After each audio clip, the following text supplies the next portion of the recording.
Fasting in the morning does a bunch of cool things. Fasting in the evening does different cool things. So when do we fast? Not how long, but when do we fast for specific benefits? It's cool because we can have like a playbook being like, I want to gain some benefit here, so I'm gonna fast during this time. It's nice, we can pull out the different stops whenever we need to. So let's break it down. We're gonna cover when the best time to fast for weight loss is, when the best time to fast for energy and sleep is. We're gonna talk about the best time to fast and when to fast for better socializing. We're gonna talk about when to fast for muscle building and when to fast for longevity. So let's go ahead and dive in. The first one we want to talk about is the weight loss side. Now it's funny because at first we think the 16-8 standard intermittent fasting, skipping breakfast is going to be the best for weight loss. And in a lot of ways it works tremendously well, but a lot of times it really works well because you're just skipping breakfast and you're ultimately probably eating less. Okay, a 16-hour fast, skipping breakfast is great and I love it and I did it for a long time, but you don't get the longer fast benefit. So now we're starting to see metabolically, it looks like the ETRF, early time restricted feeding, where we occasionally, not always, skip dinner, might be more powerful and more documented. Because the 16-8 fasting mechanism where you just skip breakfast, when you look at most of the data and most overall just studies, they see, oh, well, they are just eating less. So the difference between fasting and eating less is really like kind of minuscule. But with ETRF, it's different. There's a study that was published in the journal Cell Metabolism. Took a look at subjects doing an 18-hour fast, my favorite length fast, 18 hours and then 6 hours of eating. They ate between the hours of 7 a.m. and 1 p.m. They stopped eating after 1 p.m. Now in this study, the subjects were type 2 diabetic and they found that all markers of diabetes improved when they did this. All markers of diabetes, not to mention their circulating levels of oxidative stressors, or not stressors, but oxidative markers, excuse me. So they had less overall oxidative damage. They also had less risk of cardiovascular disease. Okay, well, one would say, well, it's just because they lost weight. When you lose weight, all these things improve. Well, not necessarily with this study. This study was designed to keep their weight at maintenance. So what they did is they increased calories so that their weight would maintain. So what that tells us is these metabolic and cardiometabolic benefits came independent of weight loss, meaning there was a specific benefit that was being cast upon these subjects just by fasting during that period of time without even losing weight. It probably had to do with circadian oscillation of insulin, which we'll talk about in a minute as well. Then there was a study that was published in the journal Obesity. This demonstrated that it only took 4 days to register a pretty powerful effect with early time restricted feeding. In this case, they ate between the hours of 8 a.m. and 2 p.m., stopped eating after 2. They found with this study, what happened is their respiratory quotient decreased.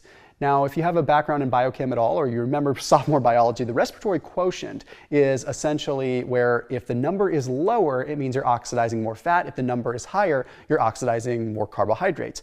Neither one is good, bad, nor ugly. It just tells us what's happening, right? Well, an increase in the respiratory quotient would imply that they're using more carbs. This particular decrease demonstrates, oh, they're using more fat, which is probably what we want in this particular case. They also found that their ghrelin levels were lower, their hunger hormone was lower, but more importantly, their subjective feelings of hunger were lower. And that honestly might even matter more than what we see mechanistically.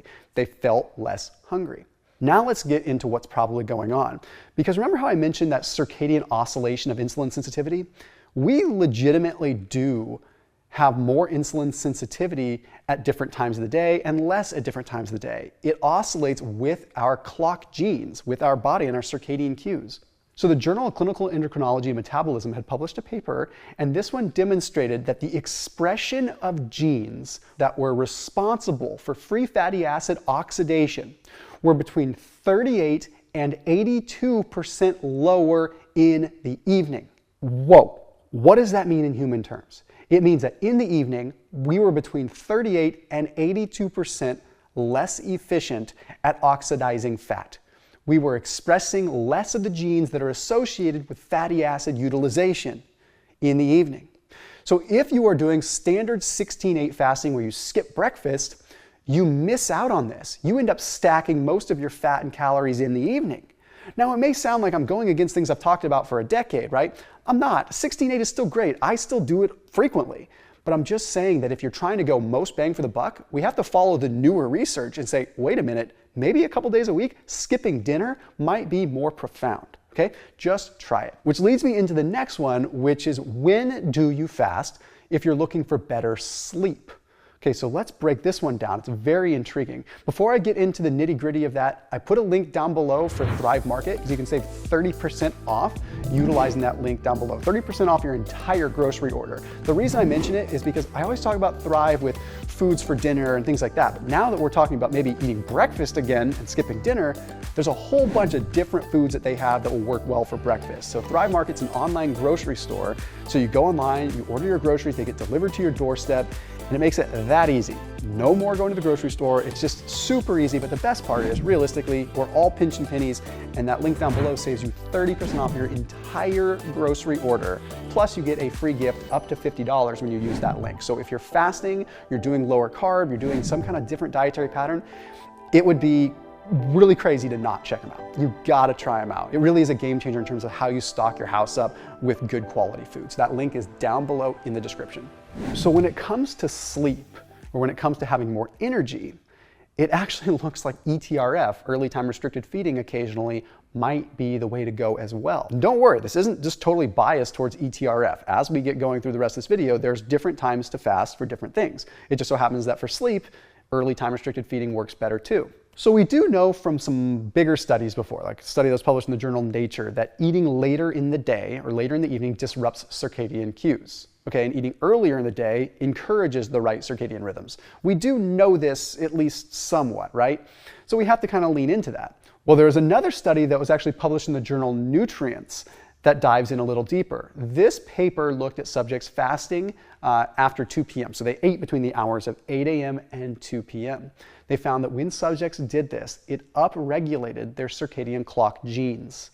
So it increased the genes that were activated or expressed that were associated with being awake in the daytime, and upregulated the circadian genes that were associated with being asleep at night. This may sound minuscule because you're like, I don't care about these genes. These genes dictate everything. When these genes are expressed, that is the command center for the body to follow suit. And it indicates that, oh, well, when we are fasting after 2 p.m. in this particular case, we are getting a better balance and rhythm of our circadian clock genes. There was also a study that was published in the journal Medicina that looked at early time restricted feeding, and it found that when subjects were fasting long enough to increase ketone levels, whether you're doing a keto diet or not, but if you're fasting long enough to get ketones over maybe 1 millimole, well, that had a profound effect on sleep apnea. Perhaps it has to do with the anti-inflammatory effect, the inhibition of the NLRP3 inflammasome or nuclear factor kappa B, all these things that do play a role with sleep apnea. But that's interesting because that shows that you probably have to be fasting for 18, 20 hours to get that benefit. However, if you're not having ketone levels high during sleep, you're not going to get that sleep apnea benefit. So the only way that you could ever really get there is if you were stopping eating early enough in the day to ultimately be producing ketones by the nighttime. We also have to remember that the effects of being deeper in a fast cast benefits, right? And if we are always sleeping on a nice full tummy, we're never getting the benefits of fasting itself on our sleep or what's happening during sleep. We need to rotate and have these periods of time where we are fasting. So perhaps fasting, going to bed a little hungry, even though it's hard, could be really good. Now we talk about the socializing aspect. This is where it gets a little bit different. Now, if true sustainability is of concern to you, if you're not like someone that really just likes to plug and play and do all these different things and you really just want something simple and cookie cutter, then, skipping breakfast might just work, because if social hour is very important to you, it does make sense. It is kind of nice to say, I'm going to skip breakfast and I'm going to go enjoy dinner with friends. And, thing with breakfast, a lot of us are eating breakfast solo anyway, right? I don't know a whole lot of people that sit down and have formal breakfasts together. I wish it was more of a thing, but I guess we're always running and going and crazy in the morning, right? So we're all just kind of grabbing and having whatever we want for breakfast, and it's not this big, cohesive family thing.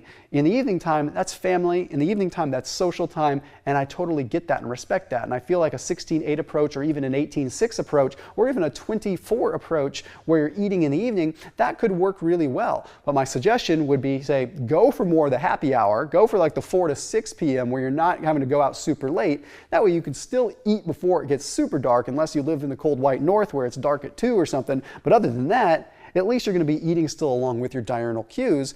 I would just not recommend that you do that every day. I would not recommend you get in the pattern of eating or skipping breakfast every day, because having breakfast a few times per week is going to keep your body in balance. I've made the mistake of just naturally not eating until like 11 or 12 every day, and eventually it feels like my whole body and everything just shifts a little bit to the right. It just shifts over to that side a little bit more, and that makes it difficult. So play around with that. Now we have to look at the muscle building piece. We talked about weight loss. We talked about this. This is interesting.